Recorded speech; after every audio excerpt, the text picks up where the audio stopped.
Panning across here, that building in the distance there is our pump house. All the electronic controls are in there. And of course this is the reservoir, 100,000 gallons split into 2 cells. The larger well is in the foreground here. That one is a 10-inch casing. It'll do 1,000 gallons per minute roughly. And the one in the background just in front of the wooden boxes there is a 6-inch, roughly 250 gallons per minute. Chlorinator building is attached to the north end of the reservoir. I'll just walk up there and we can get a better shot of that.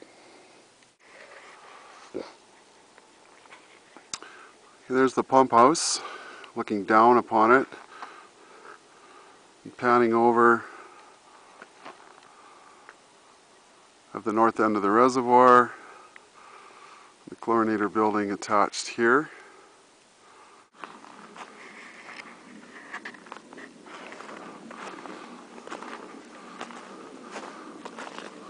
Walking into the reservoir, well, not right in, but close.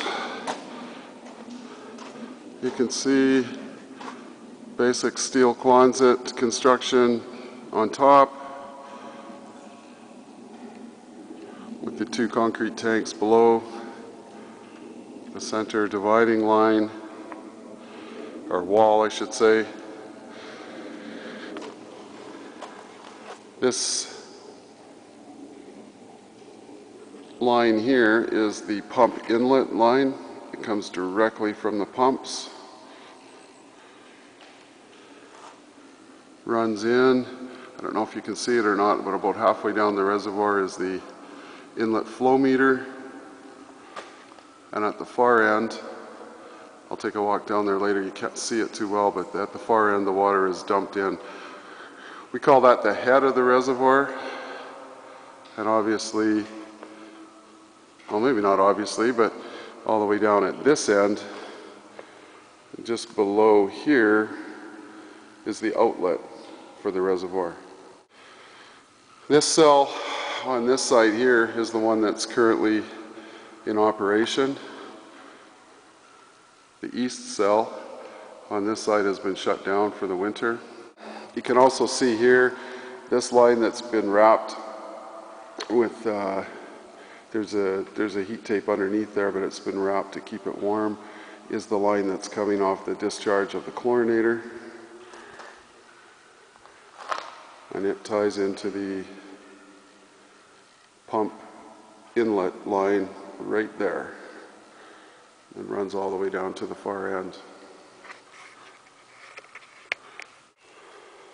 As you can see at this end of the reservoir, this is the discharge end.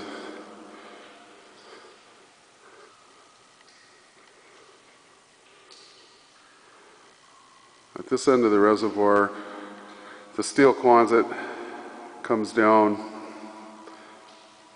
and meets the concrete basin or the tank, and there's a little bit of a ledge. I'd say it's about 8 inches wide. The level of the water, although you may not be able to see it very well when the reservoir is completely full, is about, I'm guessing 6 or 8 inches from the top of the tank. And I'll switch over to the other side here.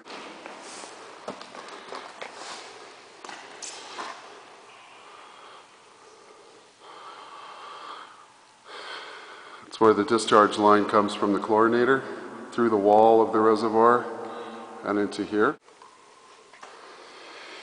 Okay, I'm down at the extreme south end of the reservoir now, the head of the reservoir, if you will. And here's the where the pump inlet pipe discharges. As you can see, for this winter, we've capped off the T on the east tank, so no water flows into there.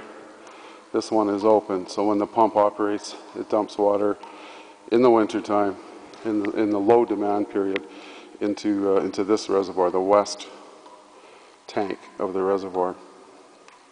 I'll give you a shot inside here, and you can see at this end of the reservoir we don't have the concrete lip that we do at the other end. We don't have that 6 or 8 or 10-inch lip. The sides of the steel closet just come right down, and they're almost completely flush with the concrete tank. When the chlorinator was being commissioned back in September, October of 2010, obviously this is where, when the circ pump was operating, which it was 24/7, this is where it would discharge. It was right into right out of this 8-inch line here, and it would just drop into this corner of the reservoir. The design parameter called for 50 gallons per minute. We were lucky. I checked with our operator, and he agreed we'd be lucky if we were in the 5 gallon a minute range by the time we stopped the commissioning and disabled the chlorinator for the winter time. Yeah, I'm back at the north end of the reservoir now, the business end, with the chlorinator building here. The discharge line from the reservoir is about, well, it's at the bottom of the reservoir, which is 7 feet deep, and it runs right underneath here. And this is a manhole that we have. Our flow meter is in that manhole, and it sits right on top of the line, the discharge line from the reservoir, and down the hill it goes out into the community.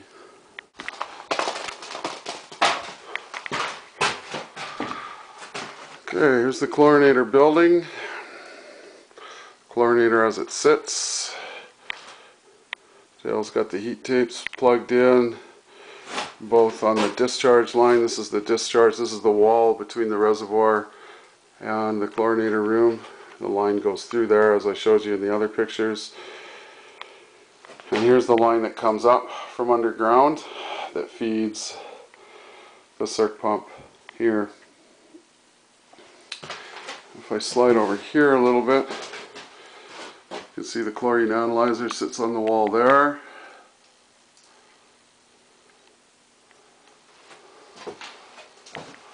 And here, of course, is the panel.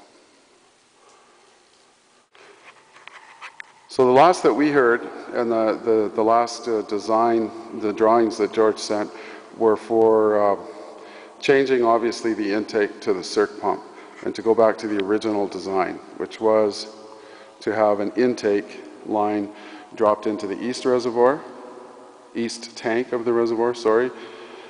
We're not sure if he still wants us to put one into the west tank as well, but he wants to switch over the seasonal use, the low demand use, to this side, so that we have less piping and less head to pull for that pump to pull against.